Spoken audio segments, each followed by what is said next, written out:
Bismillahirrahmanirrahim. Assalamualaikum warahmatullahi wabarakatuh. Waalaikumsalam warahmatullahi wabarakatuh. Alhamdulillahirabbil alamin. Alhamdulillahirabbil alamin. Alhamdulillahirabbil alamin. Alhamdulillahilladzi anzala 'alal kitaba wa ja'alahu liwajhan qayyim. Qayyiman lil ba'sin shadidin min al-jinni wa yusrul mu'minina ila akhir ayat. Asyhadu an la ilaha illallah wa asyhadu anna Muhammadan 'abduhu wa rasuluhu la nabiyya ba'dahu wa la syarika ba'dahu. Rabbi shalli wa yassir li amri wa hlul 'uqdatam min lisani yafqahu qawli. Qala Allah ta'ala fil Qur'anil Karim, a'udzu billahi minasy syaithanir rajim. Bismillahirrahmanirrahim.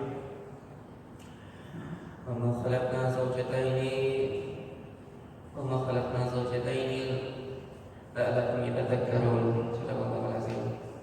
Qala aidan fi kitab Rasulullah sallallahu alaihi wasallam,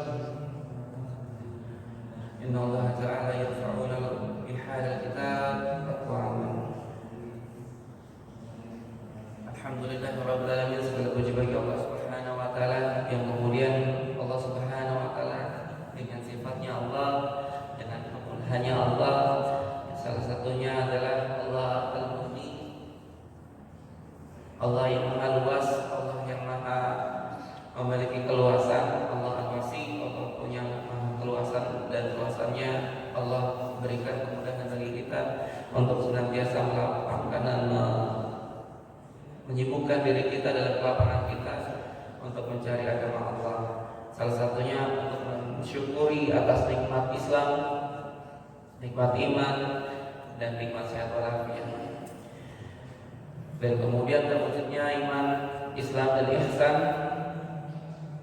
yang akhirnya dari modal ini saja bisa menyatakan kalimatus syahadatain yang terwujud nyata dalam diri kita. Salawat dan salam senantiasa kita curahkan, kita berikan kepada haribaan kita baginda Muhammad sallallahu alaihi wasallam. Mansalatan sallallahu alaihi wasallam hasanatan, barang siapa yang berselawat kepada baginda Muhammad sallallahu alaihi wasallam, bagi dirinya tercurahkan 10 kebaikan, wa yarfa'una asratan derajat, dan kemudian diangkat kualitas diri kita 10 derajat, di mana 1 derajat itu aja setidaknya bukan dalam bentuk derajat hitungan matematika, bukan dalam bentuk perkalian, tidak, bukan dalam bentuk selainnya, namun 1 derajat itu saja Allah muliakan lebih tinggi dibandingkan malaikat, di mana malaikat saja dalam kalimatnya ia sami'na wa ata'na. Dan ini orang-orang yang sholih, yarfa'una asratan darajat, diangkatnya 10 derajat, yang kemudian standar derajatnya itu lebih dari itu.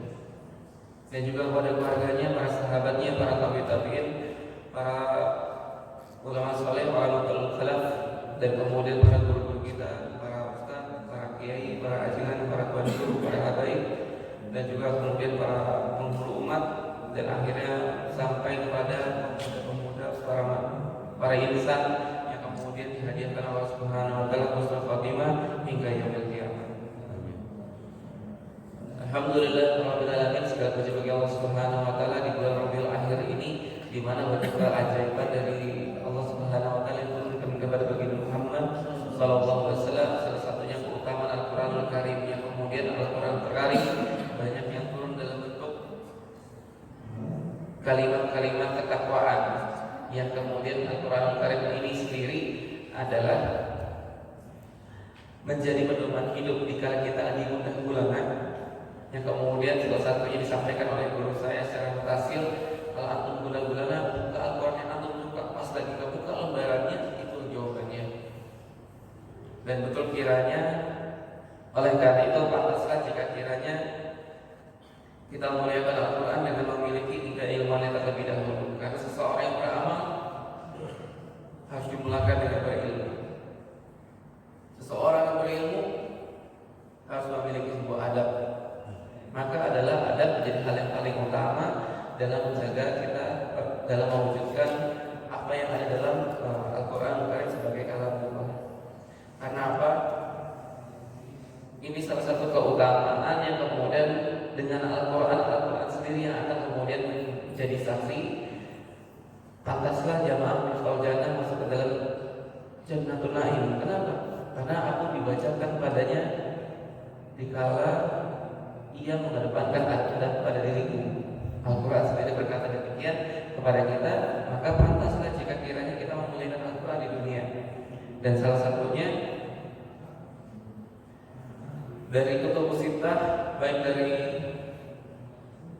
Sunan Nasa'i ataupun beberapa kitab yang lainnya pun memuliakan Al-Quran sebagaimana keutamaan dalam tindakan. Namun alangkah baiknya sebelum beramal adanya ilmu, sebelum ilmu adanya adab. Maka kiranya kita membahas sejenak kualitas-kualitas adab yang kemudian selayaknya kita membahasnya di kitab-kitab adab ulama. Yang salah satunya di Imam Nawawi, paling banyak mengeluarkan kitab ulama berkaitan dengan adab. Dan salah satunya di hadis Arba'in Nawawi. Namun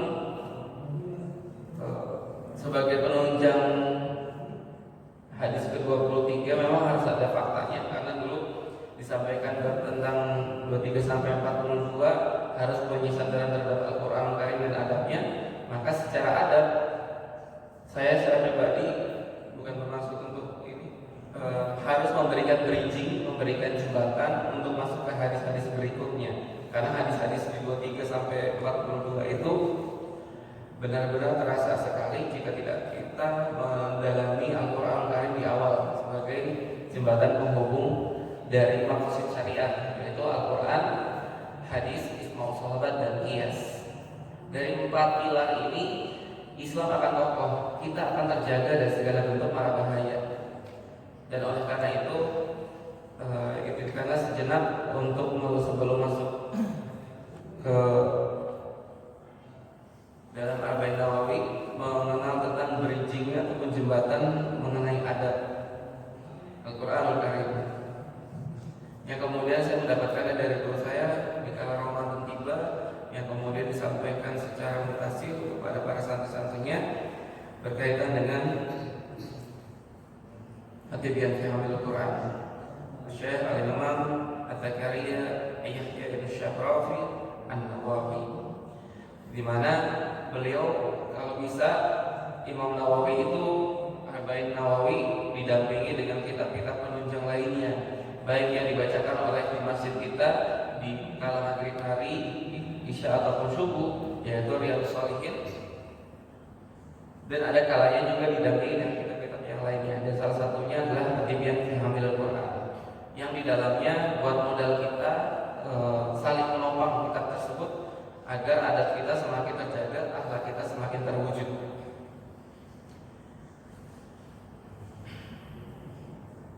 Ya, berkaitan dengan kitab ini kecil, namun banyak oleh-oleh yang nanti kita akan bawa pulang untuk karib kerabat kita, handai tawal kita, yang diantaranya adalah ada keutamaan bagi pembaca dan menghafalkan Al-Quran Al-Karim.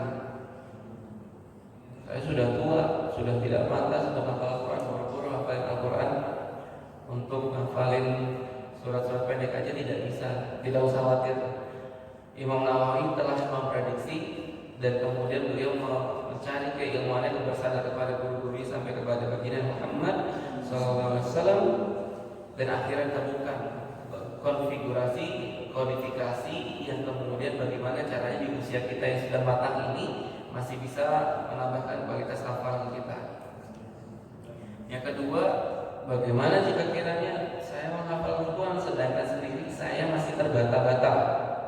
Salah satu jemaah menyarankan kalau bisa masih ada yang tahsinul Quran. Oh ya, mungkin nanti kita lihat saja, barangkali insyaallah bismillah akan diadakan. Karena saya nggak bisa baca, saya enggan baca, saya malu udah tua. Nggak usah khawatir. Imam Nawawi dalam kitab ini pula juga menyadarkan betapa ada keutamaan-keutamaan yang kemudian nanti akan menjadi sandaran bagi kita untuk bertindakan. Yang ketiga, pertanyaan tengah masyarakat, bagaimana saya bisa membaca Al-Quran dan kemudian mengikuti tahsin Al-Quran sedangkan saya tidak tahu apa itu kegunaan Al-Quran bagi hidup saya. Jangan-jangan Al-Quran hanya sekedar pemanis ruangan yang kemudian dipajangkan Dan ini jangan-jangan emang kayak gitu fungsinya. Nah itu kemudian Imam Nawawi pun juga meneliti tentang hal tersebut dan kemudian berhasil menemukan jawaban-jawaban gundah-gulana kita yang kemudian salah satunya adalah bagaimana Al-Quran penempatannya. Saya sudah bisa baca Quran, saya sudah bisa melantunkan Al-Quran Karim. Namun kalau tanpa dampingi guru gimana ya nantinya? Dan lain sebagainya. Pun ini juga dibahas dalam kitab Fikih Al-Quran agar adab kita terhadap guru-guru kita. Makanya kenapa kalau kemarin ada beberapa sahabat yang menyundul ataupun share seseorang ulama yang dalam satu malam 4 wafat. Ya pentingnya kita berguru kepada guru-guru kita, para kiai, para habaib, para ulama, agar apa? Nanti ada kegunaannya. Kenapa kita harus memuliakan para guru-guru kita? Dan lain sebagainya, yang akhirnya jatuh cinta kita kepada Al-Quran mulai tertanam dan akhirnya susah untuk berubah. Awalan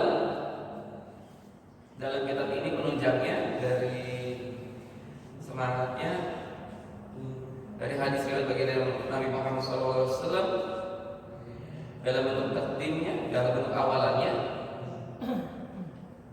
Yang kemudian kita pernah mendengar surat ini, yang kemudian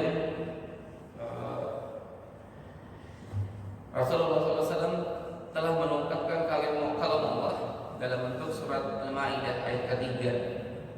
A'udzubillahi minasyaitonir rajim. Bismillahirrahmanirrahim. Al-yawma akmaltu lakum din wa atmamtu alaikum ni'mati wa raditu lakumul Islam dinan. Sadaqallahul azim, sadaqal mursalin.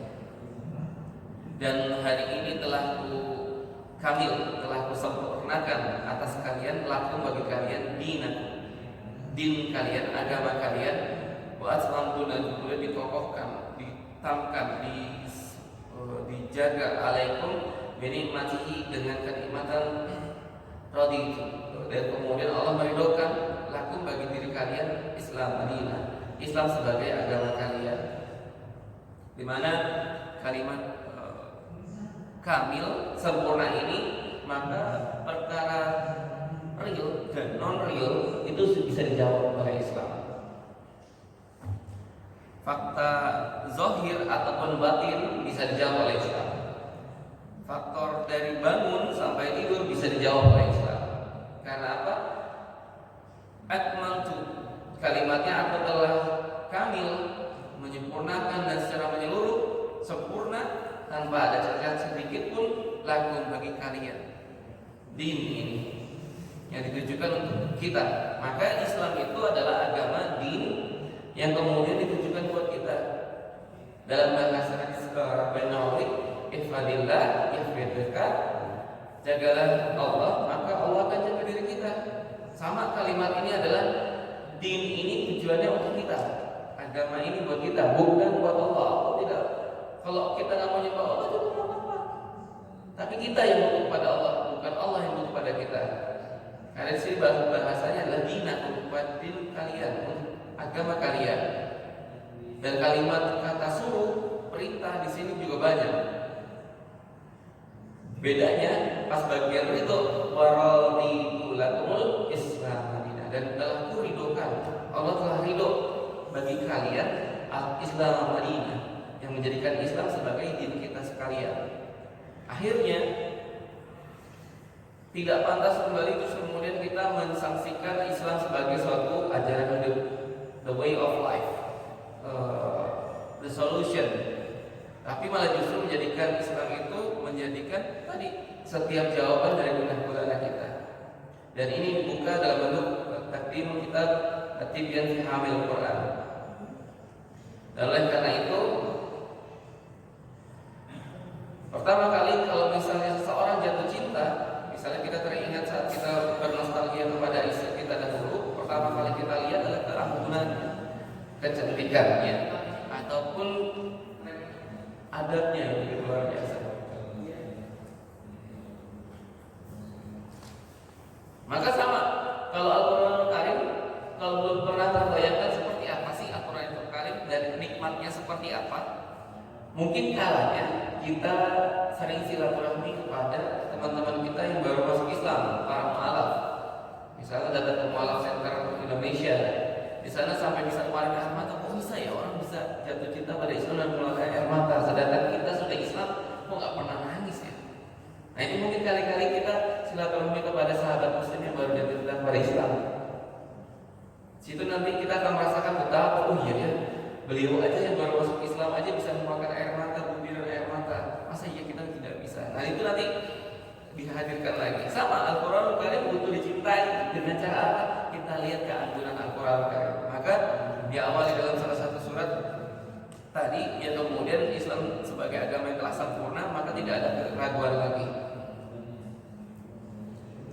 Sebagai awalan, ini hadiah dari Allah Subhanahu wa Ta'ala, kemudian disampaikan oleh guru saya secara pribadi. Kenapa sih harus baca Al-Quran dan Al-Quran? Boleh nggak saya baca sekedar novel aja mungkin? Nah, sama, katanya baca Quran dalam bahasa Arab. Quran. Kenapa saya harus baca Al-Quran? Padahal kan saya bisa baca yang lain.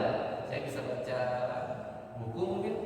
Saya bisa baca yang lainnya. Ternyata Al-Quran kalian telah menyiapkan jawaban tersebut. Datangnya dari siapa? An Aisyah radhiyallahu anha. Didatangkan dari Aisyah dan ridho kepada keduanya, baik dirinya ataupun kepada ayahnya. Qalat Rasulullah sallallahu alaihi wasallam, "Alladzina yaqra'una al-Qur'an wa huwa al-mahirun bihi ma safar al-qiramin qarah walladzina yaqra'una al-Qur'an wa huwa yatata'u fihi wa huwa as-safa'akum 'alaihi lahu ajran." Datangnya dari Aisyah radhiyallahu anha mendengarkan kisah ini dari Rasulullah SAW sebagai sandaran hadis mauquf yang kemudian alladzina yaqra'una al-Qur'an, barang siapa yang membacakan Al-Qur'an. Oh, jadi barang siapa, tidak harus kemudian orang yang soleh membaca Al-Qur'an. Kita pun, saya secara pribadi masih jauh dari syariat, ada hadiah alladzina yaqra'una al-Qur'an, itu orang-orang yang membacakan Al-Qur'an. Wahwa, dan dia merupakan mahirun, dan dia mahirun fihi ma'al syafarati, yang kemudian dia sangat terjaga fihi, di dalamnya ma'al syafarati, bersama para malaikat yang mulia, kiraman bararah. Masya Allah, barakallah. Walladzina yaqra'una al-Qur'an, barang siapa yang membacakan Al-Qur'an, wahwa yatta'u fihi, dan kemudian adapun yang membaca Al-Qur'an di dalamnya dalam keadaan yatta'u, bahasanya adalah dengan menggunakan dua ain dan ditempelkan dengan ta, artinya benar-benar terbata-bata. Huruf-huruf ta saya bisa baca, baru kenal huruf hijaiyah aja kadang lupa. Ini huruf ta apa huruf ba? Ini bacanya ta apa to? Ini bacanya sin apa shin? Baru sekedar itu saja. Bahwa syakkun alaihi, dan kemudian bersusah payah di dalamnya, lalu maka bagi dirinya ajroni, mendapatkan dua pahala, di mana satu pahala itu bisa ditebus dengan di kitab Bidayah Nihayah bisa dibahas tentang dulu baru ajron, pahala dan dosa, di mana satu pahala itu bisa membeli apa-apa yang ada di dalam surganya Allah Subhanahu wa Ta'ala. Sebagaimana surat Al-Waqiah surat ke-56, kita bisa mendapatkan wahburun in, bidadari permata jeli, wafakihatin kasira, memiliki buah-buahan yang sangat banyak, makanan yang sangat nikmat, atau wildan mukhalladun, dalam keadaan muda, kita bisa dapatkan dari pahala. Dan pahala itu bisa bernilai juga di dunia. Dengan cara apa? Allah jaga adab kita, Allah jaga aura kita, yang kemudian kecenderungan kepada Islam lebih tinggi. Jadi jika kiranya ada orang yang sudah kemudian dikala sudah matang usianya dan kemudian masih enggan belajar Al-Quran, tidak apa-apa. Yang penting mencoba dulu. Walaupun tertati-tati, walaupun terbata-bata, walaupun makharijul hurufnya berantakan, walaupun sifat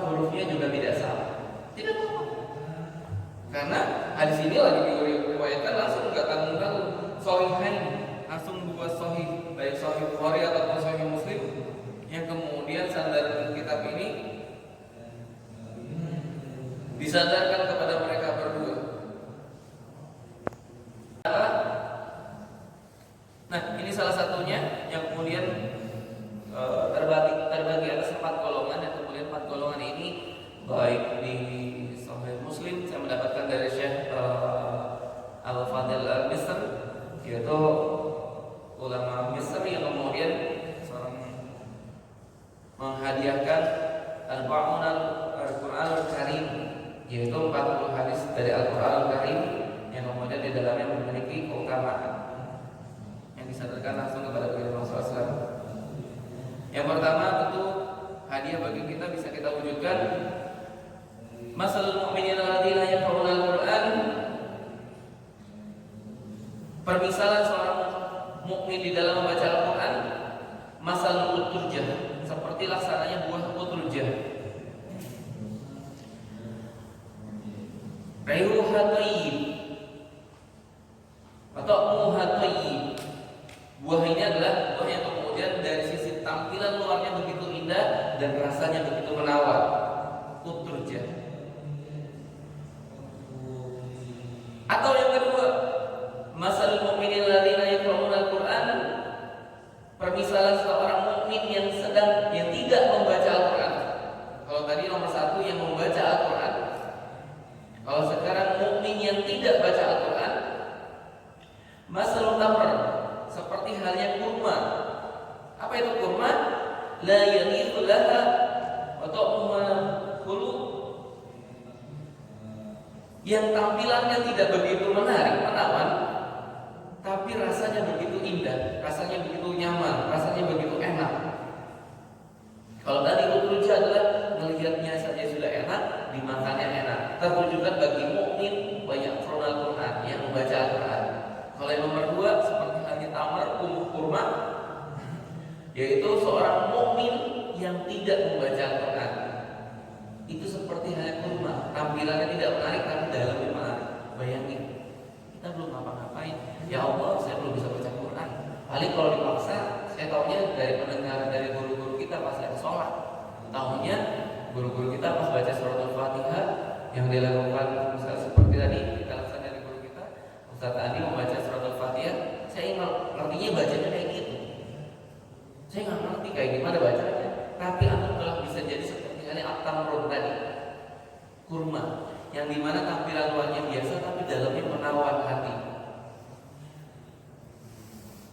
Berarti kalau ngelihat Patri tiap hari kayak betul aja ya, dilihat aja menarik, apalagi pribadinya.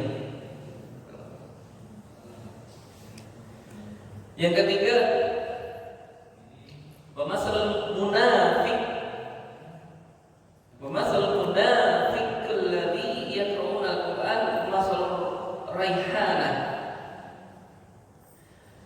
Rihuha thayyib wa ta'muha al-murrun.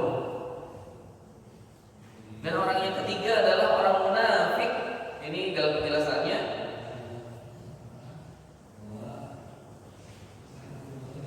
dikelarkannya kepada munafikun al-majazi, yaitu seorang munafik yang kemudian tidak ditampakkan secara real. Kalau munafikun hakiki ini tidak tergolong di dalamnya. Seperti apa munafikun hakiki? Yang benar-benar dia seorang muslim tapi dia tidak mencintai Islam. Di sini bahasanya munafikul ladzina yaqra'una al-Qur'an, seorang yang munafik yang kemudian membaca Al-Qur'an seperti halnya raihana. Apa itu raihana? Buah yang kemudian rihuha thayyib, tampilan luarnya menarik, indah, menawan, terpincut hati kita, watumuhan nurun, dan kemudian di dalamnya dagingnya isinya pahit, bitter, hambar. Dan yang terakhir, masalul munafiqun alladzina yaqra'una al-Qur'an, dan orang munafik yang di dalamnya tidak membaca Al-Qur'an, kamasalil handalah, di mana seperti halnya buah handalah, laisa laha rihun wa ta'muha murun, baik tampilannya tidak menawan, tidak indah, tidak sedap dipandang mata, dan kemudian cita rasanya juga begitu pahit, hambar. Rawahul Bukhari wal Muslim sahihain. Jadi sebetulnya selama dia kategorinya muslim saja, gelarnya yang keempat masih diomongin oleh Nabi Muhammad SAW. Tapi ya masa iya kita udah di nomor 4 seorang yang munafik pun munafikun yang tidak baca Al-Quran. Masa iya kita naik ke nomor 3 munafikun tapi baca Quran? Ya syukur-syukur naik kedua deh, yaitu mukmin la yaqra'un Al-Quran. Tanggung satu lagi, ya udah mukmin yaqra'un Al-Quran. Kenapa kan? Ya iya ditipis antara 2 dan 1, mending ngejar 1 sekalian. Dan pahalanya luar biasa. Yang ini kemudian dihadirkan dalam kitab ini untuk masuk ke beberapa bridging berikutnya. Di kitab Riyadhus Shalihin ada 4 jilid berkaitan dengan urutan, di mana awal tentang niat, kedua tentang tawakal, naik berikutnya sampai puncak-puncaknya nanti perwujudan Al-Quran Karim. Hadis arba'in juga sama, dari mulai awalnya adalah bin niat, terus kemudian bil amal, terus kemudian berkaitan dengan ajron, pahala, maka nanti puncak di nomor 23 sampai 42 banyak sekali berkaitan dengan perwujudan Al-Quran Karim. Maka sebagai bridgingnya, Imam Nawawi menorehkan juga kitab At-Tibyan ini untuk menjelaskan kitab Riyadhus Shalihin, untuk memsempurnakan kitab Arba'in Nawawi. Apalagi berikutnya? Ini mungkin nanti hadiahnya untuk kita ataupun generasi kita. Kenapa sih kita nyibukin generasi kita untuk menyibukkan ke TPA, ke TPI, ke beberapa guru-guru sekitar sini? Masya Allah, tabarakallah. Di perumahan ini begitu berkah karena banyak sekali guru-guru kita yang kemudian membuka kesempatan para generasi kita untuk membaca Al-Quran Karim. Ternyata sandarannya ini dia. Aqra'ul Quran, Aqra'ul Quran, fa innahu ya'ti yaumal qiyamah syafi'an li ashabihi. Kalimatnya adalah Iqra, karena kalimatnya fi'il amr, kalimat perintah. Maka perintahkanlah kalian untuk membaca Al-Quran Al-Karim. Fa innahu, maka sesungguhnya hal tersebut, yaitu membaca Al-Quran Al-Karim tersebut, ya'ti, yang kemudian akan mendatangkan fi yaumil qiyamah, di hari kiamat, syafi'an, pemberi syafaat. Jadi setelah kita bersyalawat kepada baginda Muhammad SAW, dan kemudian Allah memberikan kita syafaat yang akhirnya bisa kita pakai syafaat tersebut. Apa itu syafaat? Yaitu suatu bentuk green card, kunci gratis, kemudahan akses, VIP pass untuk kita melenggang ke dalam jannah. Tapi bisa juga didapat di sini dalam cara apa? Iqra al-Quran yaumal qiyamah syafi'an li ashabi, yang kemudian memberikan syafaat bagi para yang membacanya.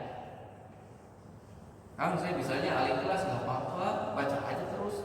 Karena apa? Di Lulul Barik dari guru saya Syekh Abu Musa Al-Yusuf di Markas Syariah Megamendung Bogor, dan hadis ini disampaikan secara mutasil bahwasanya baru bisa baca al-ikhlas saja akan diwujudkan Allah Subhanahu wa taala ikhlas dalam kehidupan kita.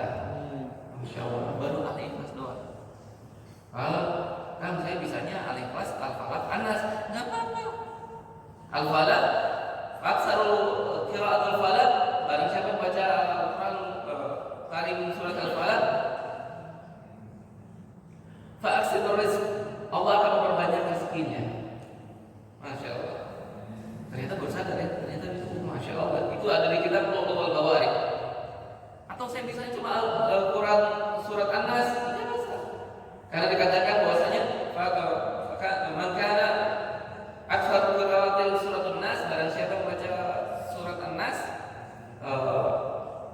salamatan fi syai'in, diselamatkan dari segala sesuatu hal yang buruk dalam hal ini.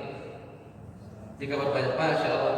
Jika kiranya di rumah kita ada pengajian dan kemudian di dalamnya didawakan 30 saja, baik dalam bentuk rotibul hadat ataupun atas, ternyata itu salah satu ibrah faedahnya. Kenapa kita masih tetap aja aman di track Islam? Akhirnya kita lebih nyaman berangkat ke masjid, kita lebih nyaman bercengkrama dengan istri dan anak. Ternyata ini gara-gara kita nggak sengaja ngomong 30 ini, tapi terwujud dalam tindakan kita.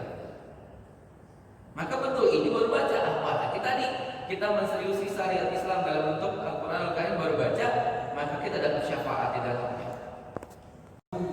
Nah lihat, saya mah kadang malu kalau misalnya suatu tempat ada orang bacanya bagus. Wah saya malu melihat anak muda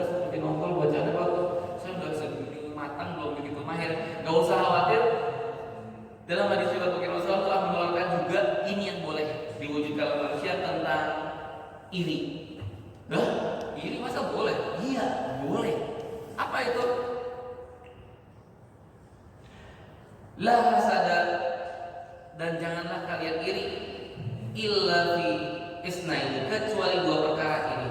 Jadi untuk bagian ini kita boleh iri. Rajulun anahallahul qur'ana an yakunu bihi anal laili wa anal nahar. Seseorang yang menisbahkan, yang memberikan karunia pemahaman kepada Al-Qur'an Al-Karim, fahuwa yawmu bihi, yang dimana dia yaqumu mendirikan, mengokohkan bihi di dalamnya al-lail wa an-nahar, di siang dan di malam harinya. Itu kita boleh pertama ini kepada orang yang pertama, yaitu seseorang yang kemudian jatuh cinta kepada Islam bahasanya, yang di dalamnya pemahaman dalam Al-Quran itu sangat dalam. Yang kedua, kita boleh ini kepada siapa?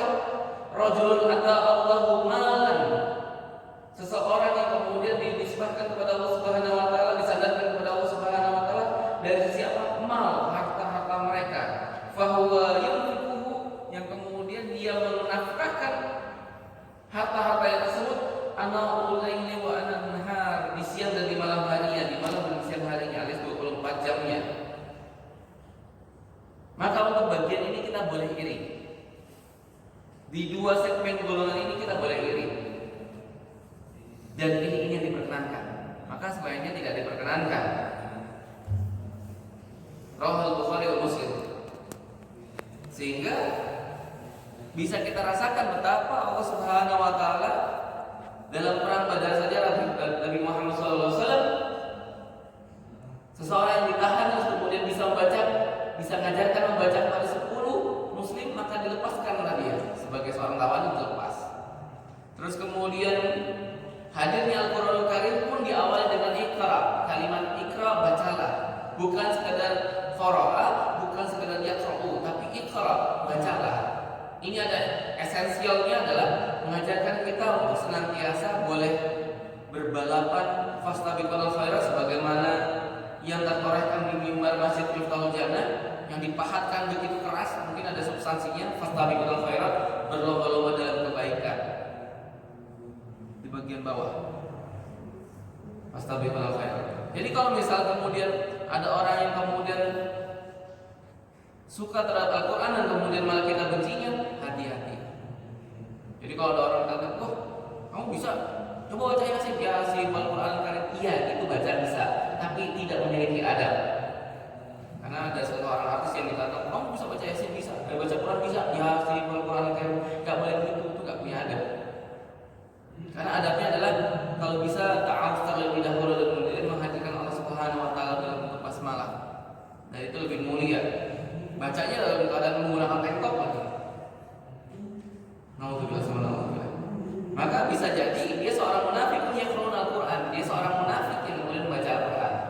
Seorang artis tersebut yang kemudian tidak usah disebut, minggu lalu sudah disebut inisialnya. Dan minggu ini bermasalah lagi dengan cara membaca. Yang suka masuk ke dalam neraka tidak usah sebut orang. Kalian sudah pada tahu. Dan oleh karena itu, ya sudah, oke, saya akan iri kepada orang yang jago terhadap Al-Quranul Karim, saya akan iri. Tapi saya tetap terbata-bata. Pun berurutan dalam hadis riwayat Nabi Muhammad SAW, man qara'al harfan, barang siapa membaca satu huruf ya, min kitabillah, dalam kitab Allah, dalam Al-Quranul Karim, falahu, maka bagi dirinya hasanah, mendapatkan satu kebaikan. Satu huruf itu apa? Satu huruf itu bukan, kalau di sini bahasanya lebih detail lagi. Wal hasanatu bil asrin amsalihha, yang kemudian dalam bentuk kebaikan tersebut diganjarkannya bi asrin amsalihha, 10 kali lipat semisalnya. Sudah satu kebaikan dilipat gandakan 10 kebaikan. Wa aqulu alif lam mim harfun, dan dikatakan bahwasanya alif lam mim itu bukan tidak satu huruf, melainkan alifun harfun, alif adalah satu huruf, walamun harfun, dan lam adalah satu huruf yang lainnya, wa mimun harfun, dan mim adalah huruf yang terakhir. Maka dalam posisi alif lam mim dihadiahkan 3 huruf. Alif lam mim, dan kemudian kita membaca secara sifat hurufnya dan kemudian keutamaannya, huruf terbata-bata, alif lam mim, kita sudah mendapatkan 30 kebaikan. Selesai. Saya baca sampai alif lam mim doang ya? Boleh. Baca apa lagi? Alif lam ro, 3 huruf lagi, 30 kebaikan. Terus kemudian dan lain sebagainya dan sebagainya. Bagaimana jika kita sudah membaca 3 kul? Masya Allah, tabarakallah. 3 kul itu tidak 3 huruf. 3 kul itu baik al-ikhlas, al-falaq, an-nas sudah banyak sekali. Tinggal dikaliin aja 30. Mungkin kalkulator kita akan meledak. Karena apa? Ya 3 kul bayangin. Di al-ikhlas ada 4 ayat. Gak usah dikit, suratul Fatihah. Suratul Fatihah ada 7 ayat dan kemudian di situ ada tasdidnya aja ada 14. Tasdid itu dari sifat hurufnya bisa menempelkan 2 huruf. 14 kali 2, 28 kali 30. Terus kemudian belum lagi kemudian yaqra'un al-Qur'an dalam keadaan betul dalam keadaan suci. Masya Allah, akan dilipat gandakan lagi. Fil masajid, di masjid mungkin luar biasa lagi. Terus kemudian fisum dalam keadaan saum, masya Allah, dilipat gandakan lagi. Terus apa lagi?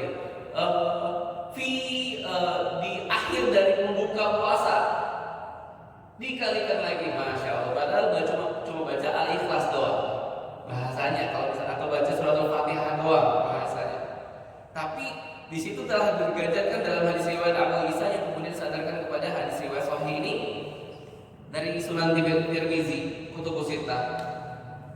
Sehingga kayaknya nggak ada celah kita untuk jatuh cinta kepada Al-Quran Karim mulai saat ini di usia matang kita saat ini.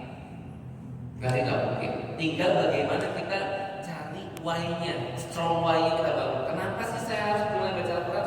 Dari ini kisah nyata salah satu sahabat saya saat pensiun, dia belum jatuh cinta kepada Islam dan belum bisa baca Quran bahkan, dan kemudian di usia pensiunnya 55, terus kemudian baru bisa baca Iqra usia 56, dan kemudian alhamdulillah Allah memberikan usia panjang kepada beliau di usia berapa kemarin ya cerita sekitar 75-an, berarti 75 kurang 55 ya 20 tahun lah.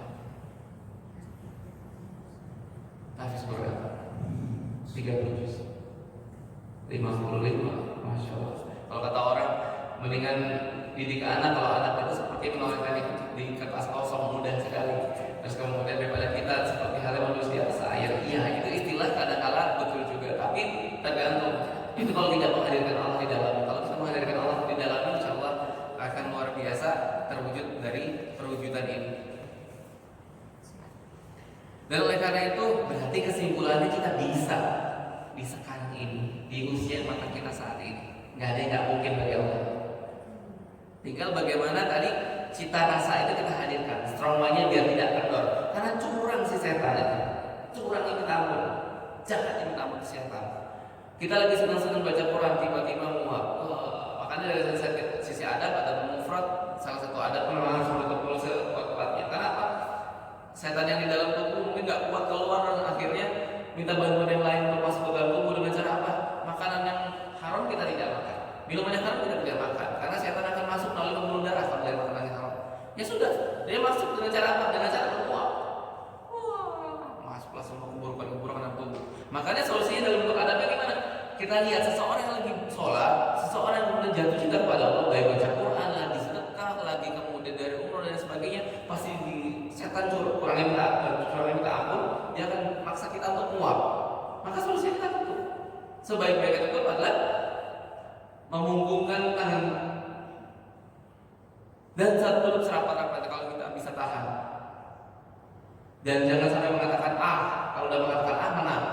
Setan sudah masuk semua bala tentara dalam tubuh kita, dan akhirnya kekuatan untuk menurunkan kualitas kita makin besar. Karena apa yang di dalam tubuh tadi nggak kuat, kita bantu sama yang lain. Dan ini makanya satu kitab dengan kitab ulama yang lain begitu saling sinkronisasi. Saat kita sudah mulai jatuh cinta kepada Al-Quran Karim, apalagi mewujudkannya. Seperti halnya guru-guru kita, para kiai kita, para habaib kita mewujudkan syariat Islam, apalagi mereka tantangannya lebih besar lagi. Maka kita yang masih secara pribadi jatuh cinta kepada Al-Quran Karim, saat ini juga harus mulai menantang terhadap syaitan dan keburukan-keburukan syaitan, termasuk menjaga adab-adab Al-Quran Karim. Al-Quran wa amal biha fihi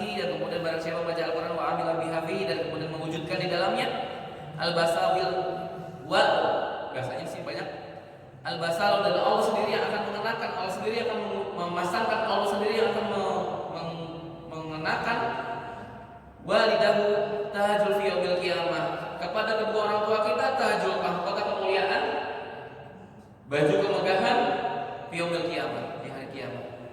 Ya Allah, aku wis kuat ini, tapi aku mau berbakti pada orang tua aku. Ini caranya. Ya wis gampang, iki solusinya. Ini caranya. Lu bisa tuh, masya Allah, Allah baik banget ya Allah. Saat usia saya matang belum pernah dedikasi kepada ibu saya, bapak saya. Ternyata ini caranya ya Allah. Barang siapa membaca Al-Quran dan berusaha mengamalkan isinya, wa amila bihi, yang berusaha mewujudkan isi di dalamnya, Allah sendiri akan mengenakan, Allah sendiri akan menjaga, Allah sendiri akan memuliakan. Kalau mungkin kita pernah melihat saudara ataupun karib kerabat yang kemudian diwisuda, dan kemudian kita melihat saja seseorang diwisuda oleh orang yang sangat berjasa, rektor, kita lihat senang banget, lihat. Ataupun kita melihat anak kita pas lulus TK bisa baca Quran, terus kasih wisuda, masya Allah, udah senang banget. Itu yang berikan manusia. Bagaimana jika kiranya kita melihat dengan mata kepala kita sendiri, Allah yang akan mengenakan tahajud mahkota kemuliaan kepada kedua orang tua kita. Wow, kita itu berbesmili gitu. Bayangin, kita susah berdedikasi kepada orang tua kita. Ya Allah, gimana caranya aku balas budi Allah? Ternyata Allah punya jawaban. Dan cara jawabannya ini dia. Man qara al-Quran wa amila bihi. Barang siapa membaca Al-Quran dan berusaha mewujudkan di dalamnya, Allah sendiri yang akan melakukan urusan ini. Minta ampun. Kurang apa rek? Tinggal kitanya aja mau apa enggak. Akhirnya sebetulnya Imam Nawawi menghadiahkan kitab ini, dan sifatnya adalah marhalah demi marhalah, tidak lain tidak bukan apa salah satunya ini. Kalau udah kita dapat pahala, bagi kitanya pun kita baca Al-Quran dan berusaha mewujudkannya, dapat juga kepada orang tua kita yang telah memberikan hidayah pada kita. Dan saat dia mungkin di kehidupannya, beliau telah bahagia memiliki anak seperti kita. Sehingga inilah rasa bangga yang kemudian bisa kita wujudkan kepada orang tua kita.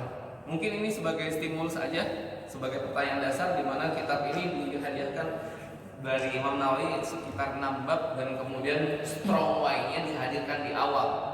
Kekuatan kenapa saya harus jatuh cinta kepada kalam Allah, dan harus tadi ditutup dengan man qara al-Quran wa amila bihi. Dikatakan dalam hadis ini, kenapa sih man qara al-Quran dan wa amila? Kenapa harus baca Quran dan berusaha mewujudkan isinya? Takutnya kejadian di zamannya Abdullah bin Mujam al-Muqtadi, seorang muslim yang menghafal Al-Quran, tapi dialah yang membunuh Ali bin Abi Thalib rahimahullah. Seorang membaca Al-Quran, hafal 30 juz, tapi dia yang membunuh as-sabiqun al-awwalun, sahabat yang kemudian janjikan Allah Subhanahu wa taala surga, Ali bin Abi Thalib rahimahullah jahat. Oleh karena itu, seseorang yang kemudian membaca Al-Quran juga harus tahu maknanya dan berusaha mewujudkannya. Dan ini yang saat ini masih kurang di tengah masyarakat. Maka kita hadiahkan diri kita, saya katakan diri kita, karena diri kita akan menjadi binar indah. Bagi siapa? Bagi kita sendiri. Aura indah itu akan hadir, nular.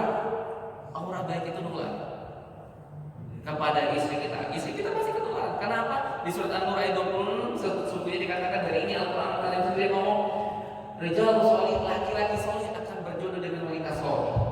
Jadi kalau misal kita semakin binarnya indah, istri kita pasti ketularan, karena dia jodoh kita, pasti ketularan.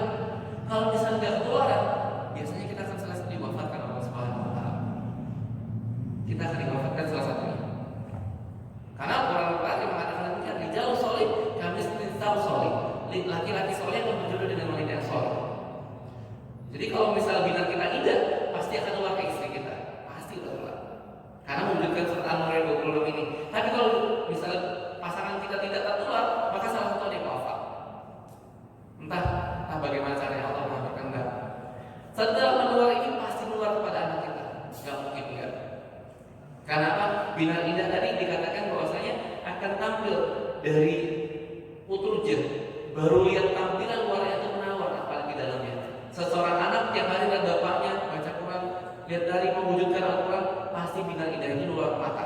Dari mata turun ke hati, dari turun hati kemudian terwujud.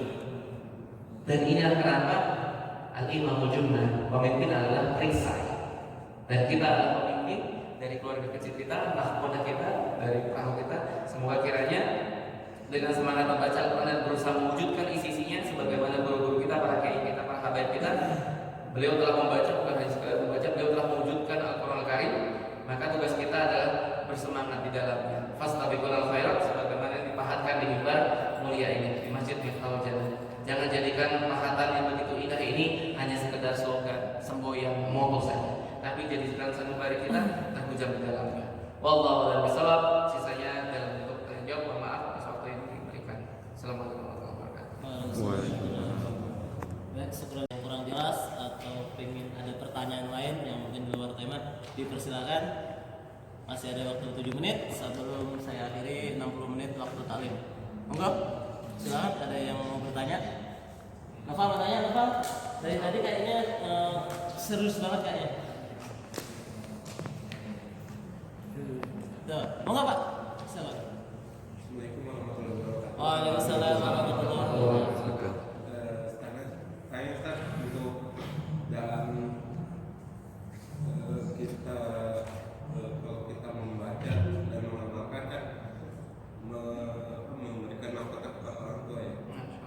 Nah, orang tua yang kriteria orang tua yang bagaimana, yang muslim, yang munafik begitu. Ya, udah itu aja Pak. Ya, sebelum. Jadi kalau seorang anak itu yang membaca Al-Quran dan mengamalkan, maka nanti di akhirat akan menghadiahkan kepada orang tuanya mahkota. Nah, orang tua yang kayak gimana nih Ustaz? Apakah orang tua yang muslim? Kan bisa ada nih, ya orang tua kita non muslim, tapi ternyata anaknya karena dapat hidayah jadi masuk ke Islam. Atau orang tua yang mungkin selama di dunia dia ahli maksiat atau gimana? Mungkin lebih diperjelas. Masya Allah, tabarakallah. Bahwasanya kalimatul walid, di mana kalimat orang tua ini tertambatkan kepada siapa? Maka bahasanya adalah tertujukan kepada dia dan mendapatkan hidayah tersebut. Dia mendapatkan hidayah tersebut. Jika kiranya ayah kita dan bunda kita adalah seorang muslim dan kemudian secara otomatis kita terlahir sebagai seorang muslim, maka tertambatkan kepada beliau. Namun dalam perjalanan misalnya ada ayah dan bunda memang terlahir belum sebagai seorang muslim, dan kemudian kita terlahir dalam proses pencarian di non-Islam dan bermuara dan jatuh cinta pada Islam, maka tertujukan kepada orang yang telah memberikan hidayah tersebut. Makanya kenapa?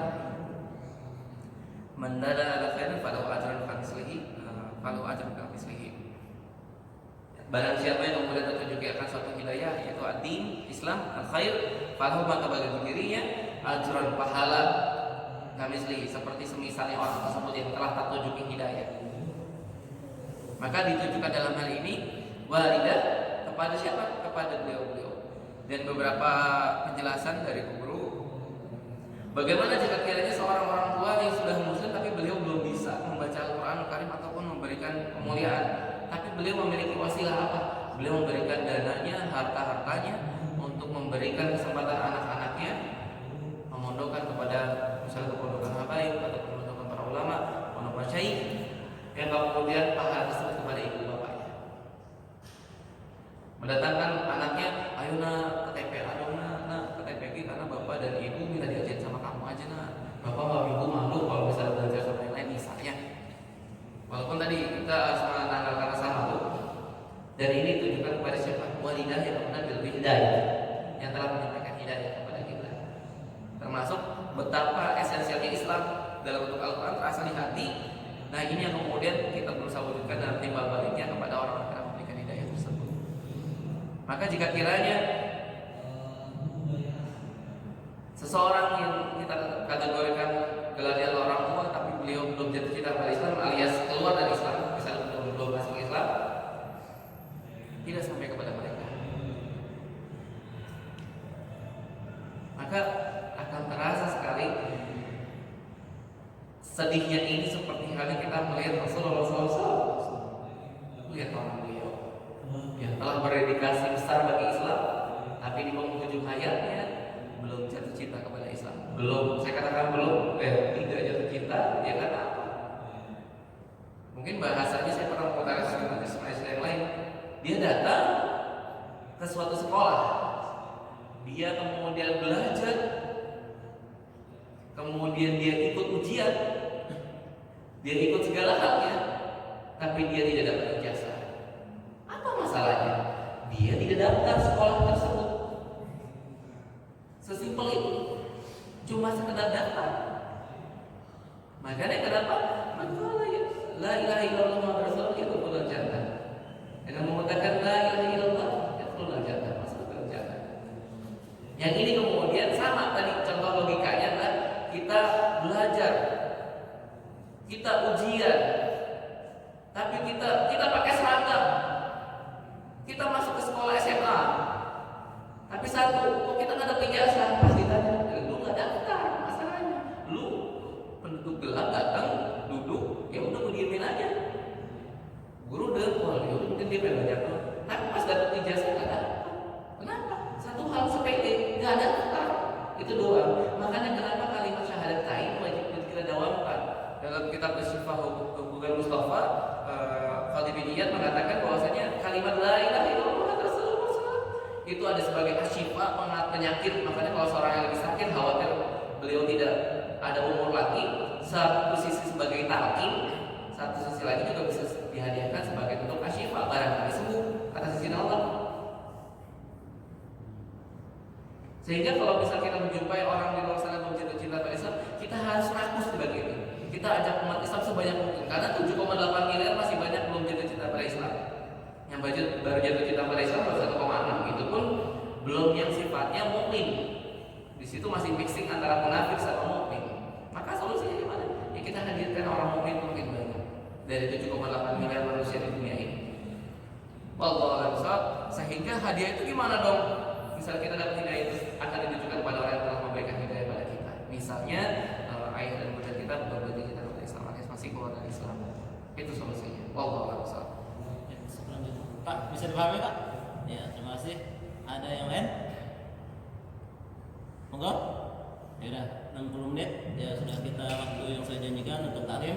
Dan luar biasa ya penjelasannya tentang cinta kita kepada Al-Qur'an. Tapi ada yang saya garis bawain Pak. Tadi 4 golongan Pak. 4 nis itu kurma. Nah, orang yang ketiga, golongan yang ketiga ialah orang munafik yang kagak baca orang munafik yang baca Al-Qur'an.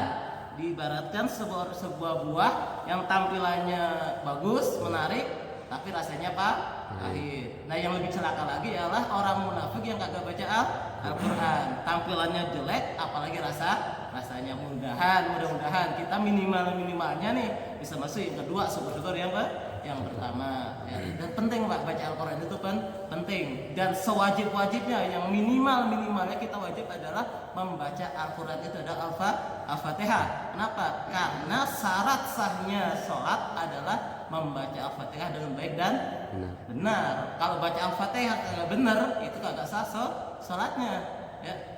Penting. Nah, jadi kita kembali belajar lagi gimana caranya kita belajar Al-Fatihah. Banyak lagi fadilahnya. Orang bisa mendapatkan pahala yang lebih besar daripada pahala orang naik haji yang mabrur berkat membaca Al-Fatihah dan mengamalkannya.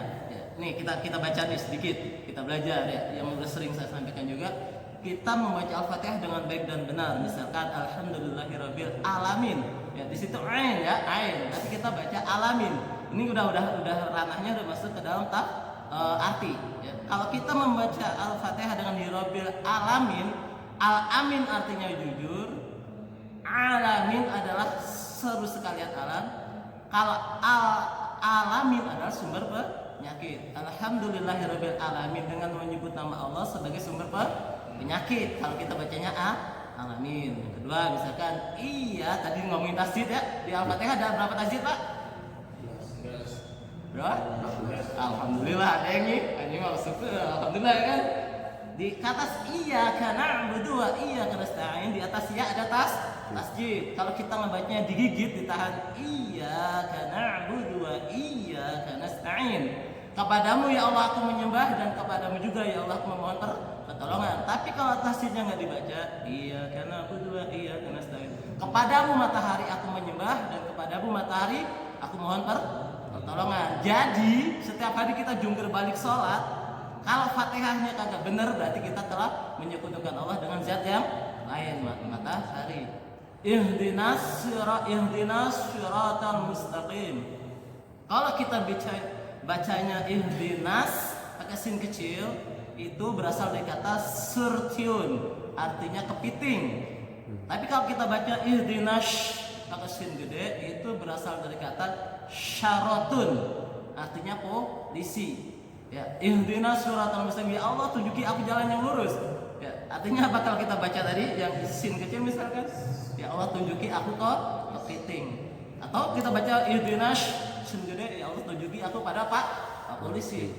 Ya, jadi bisa dipahami ya pentingnya kita belajar Al-Qur'an. Jadi jangan sampai kita udah segini ini ketika kita mengajarkan Fatihah kepada putra-putri kita salah, atau kita sebagai orang yang sering menjadi imam kita baca salah dalam membaca Al-Fatihah. Penting, Pak, ya. Baik, kita tutup karena waktunya sudah lewat 4 menit dari waktu yang saya janjikan. Terima kasih atas kehadirannya. Mudah-mudahan Allah berikan kita istiqomah untuk datang di majelis ilmu. Allah tegaskan dalam satu firman-Nya, yarfa'illahu alladhina amanu minkum walladzina utul ilma darajat. Sesungguhnya Allah mengangkat derajat orang-orang mukmin yang mau mencari ilmu. Allah cinta kepada orang Islam daripada orang kafir, tapi Allah lebih cinta orang Islam yang mau menuntut ilmu, sehingga Allah mengangkat derajat orang-orang yang beriman dan mencari ilmu. Baik, tafadhol Ustaz, ditutup dengan doa agar talim kita berkah. Insyaallah barakallah, semoga kita membawa kedamaian untuk di muka bumi ini. Inilah salah satu suku yang keberadaan Nabi kita Nabi Muhammad SAW. Mereka pun mengakui bahwa Nabi kita Nabi sebagai akhir zaman. Di kami sangat banyak teman-teman, kita sangat banyak. Dan mereka mencari bahwa tidak harus dengan tumbal, tidak harus dengan menyekutukan Allah, tidak harus menyembah berhala, tapi dengan apa? Dengan satu kepercayaan kepada Nabi Muhammad SAW pun Allah berikan keberkahan berupa ikan yang sangat banyak.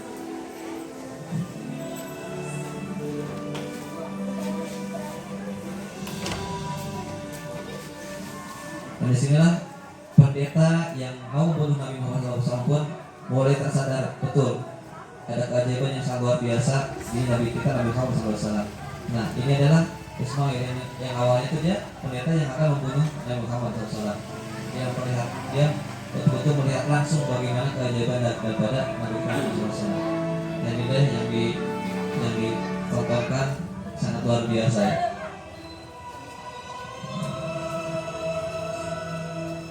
Ini sosok Nabi kita yang tidak diperlihatkan wajahnya, teman-teman, karena memang Nabi Muhammad tidak boleh diperlihatkan wajahnya, dan tidak ada yang bisa menyerupai Nabi Muhammad, termasuk setan pun tidak akan bisa menyerupainya.